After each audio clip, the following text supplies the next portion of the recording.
Hi,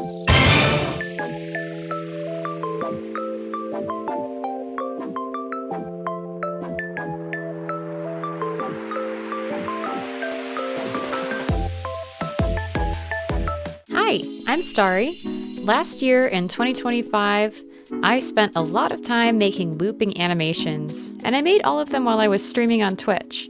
I learned a lot, and each character presented a different set of challenges that I had to overcome. And so I plan to review the process of how I made all of these different looping animations, and it's my hope that it will not only help me remember what I did and improve on my technique, but it's also a chance for you to learn keyframe animation from someone who has practiced it, so you can get there a little faster and you don't have to do all of the exploring on your own.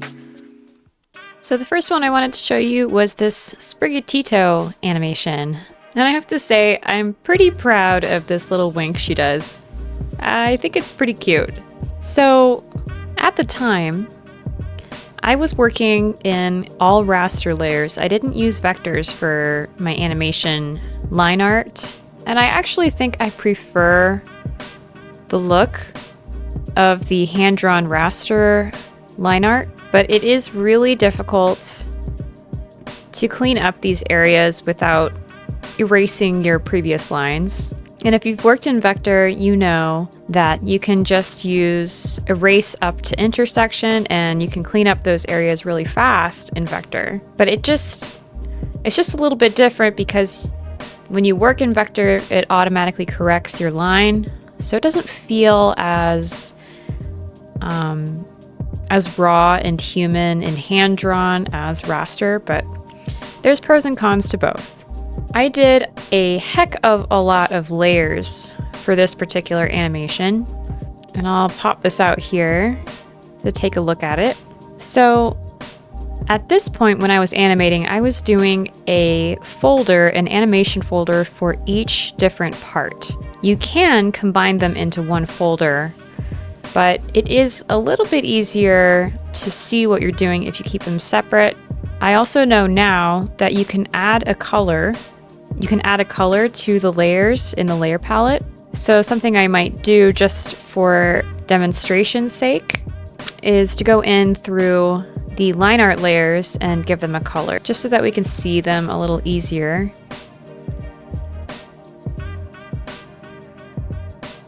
Okay, so as you can probably tell, I had a fairly consistent way of organizing my layers. There would be the line art on top, an animation folder of the line art, and then I would create a main color layer, and I'd name it paint. Then above that, I would create the detail layer, and that's where the shadows would come in. And it's pretty consistent that I did it this way throughout this piece here. You can also see that I made use of reference layers. So once you create your line art, you can then use that line art as reference and create your separate layers for the coloring. Something I also did was I created a color reference layer. At some point, I'm sure that the color reference layer also included these main green colors for Sprigatito, but I must have erased them. But as you're going through and coloring each frame, it's nice to have your reference really close to where you're working, so you can just eyedropper tool and change from color to color as you are filling. So that's something to keep in mind. So that's one way to have your reference colors. You could also use a subview with your reference material and eyedropper tool directly from the subview window. But I actually find that the color reference layer is a pretty quick way of working, and you can just hide it when you're done. So when I was making this animation, I didn't know about the rename and timeline order feature. So as you can see, my keyframes are named all crazy, which makes it kind of hard to keep things aligned, especially if you're trying to animate multiple things that happen at the same time.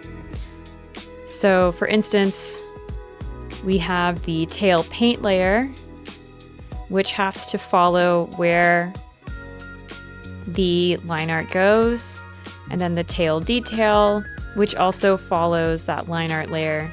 So the other thing that I wasn't aware of when I made this piece was that you can create animation folders that clip to the layer below it. So I didn't even have to be as precise as I was being with the detail layers, because I could have simply clipped it to the paint layer, but it still worked out pretty well. So pretty much what I would do is I would have my line art layer. I would make sure that it was set as reference. And then on that color layer, I would fill each frame, going one by one, matching it up with the line art layer, filling each one, and I worked from back to front. So the tail layer is behind everything else in the animation. Then we had the body. Then I did the moving leg on its own layer. The other 3 legs didn't move, so I just kept that on the body layer. And then I could simply draw the moving leg on its own without having to redraw the body over and over again. And it was behind the ruff, so I did that on its own layer. And then above the ruff was obviously the head. And if I remember correctly, I believe I used the transform tool on the entire head layer to rotate it just a little bit. And I think I may have used that same process to rotate the foot. So it gives it some movement, but I didn't have to do anything too drastic animation-wise to move the foot. And then of course drawing the tail frame by frame behind. In this case, I did it on ones, and I copied and pasted to reuse frames a lot. So you can see it goes from 1, 2, 3, 4, then back to 3, 2, 1. So 1, 2, 3, 4, 2, 1, and then I added additional frames to the tail movement, ending on 1 so that there is a loop.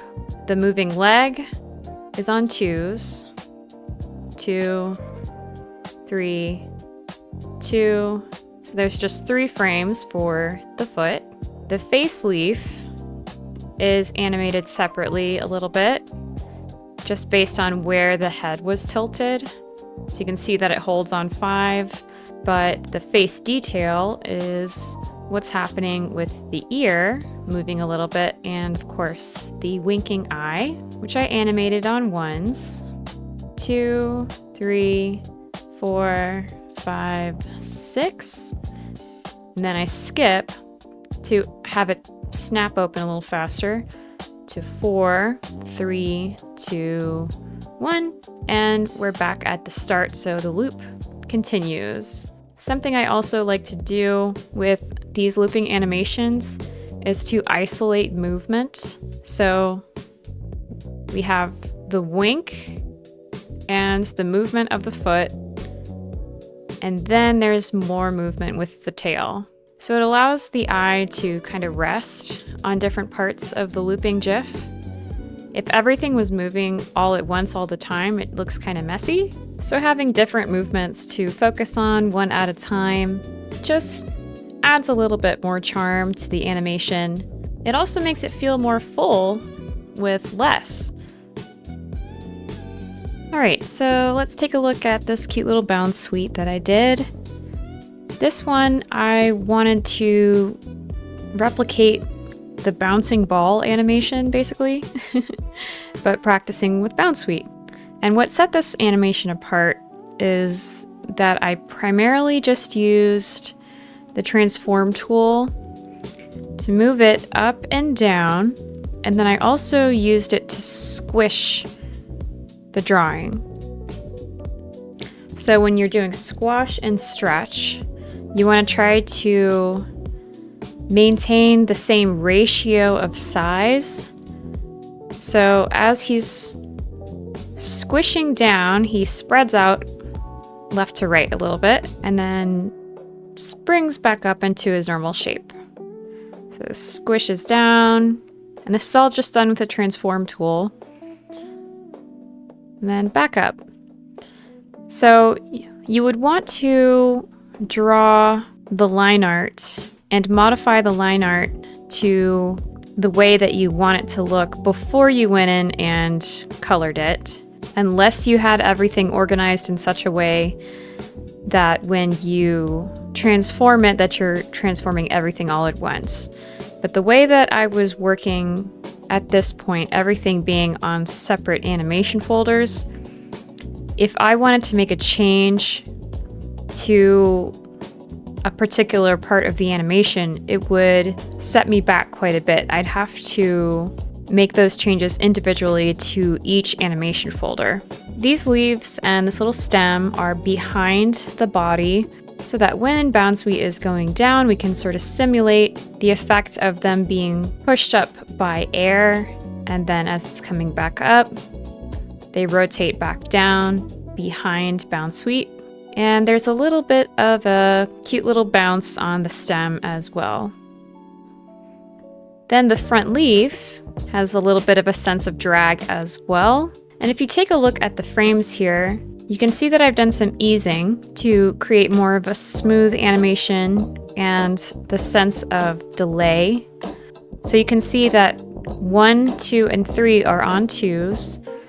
Then 4, 5 are on 1s, 6 is on 2s, then 5, it jumps to 2, 1. So we have that sort of spring up effect where there's a bigger movement from 5 to 2, slowly bounces up, then boing, springs up, just like that. I hope that makes sense. So if you are repeating frames in a reverse movement, if you skip frames, you can achieve a faster movement. And in this case, it gives it a springy effect. And just like with Sprigatito, I worked with reference layers. I created the line art layers, made them into references, and used the fill tool. And to explain a little bit more of how I did the detail layers, I actually went in with a darker color. So I had my initial colors for the main body type, and then I would find the darker color. And with my drawing tool, I would draw out the shape of the cell shading. And with the reference layer on for the line art, then I could use that drawn shape and fill it. So if there were changes to the shape, like this, then the cell shape that I drew would change on each frame manually. And it works pretty well. Sometimes, like you can see with the stem, it's not a perfect process. Sometimes I would change the shading a little bit too much, but it still gives a very nice traditional cell shaded look that I like a lot. Now, something cool is when I initially made these, Clip Studio Paint didn't allow you to save GIFs with transparent backgrounds.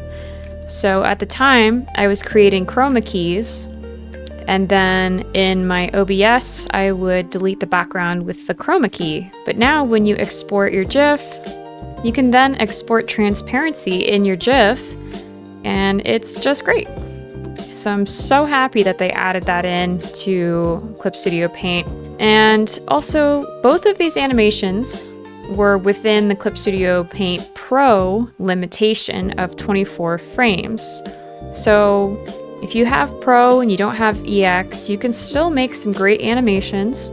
If you have any questions on the process, feel free to comment down below, and I will be adding more of these behind the scenes processes for lots of other animations that I've made. And I'm definitely excited to hear what you guys think.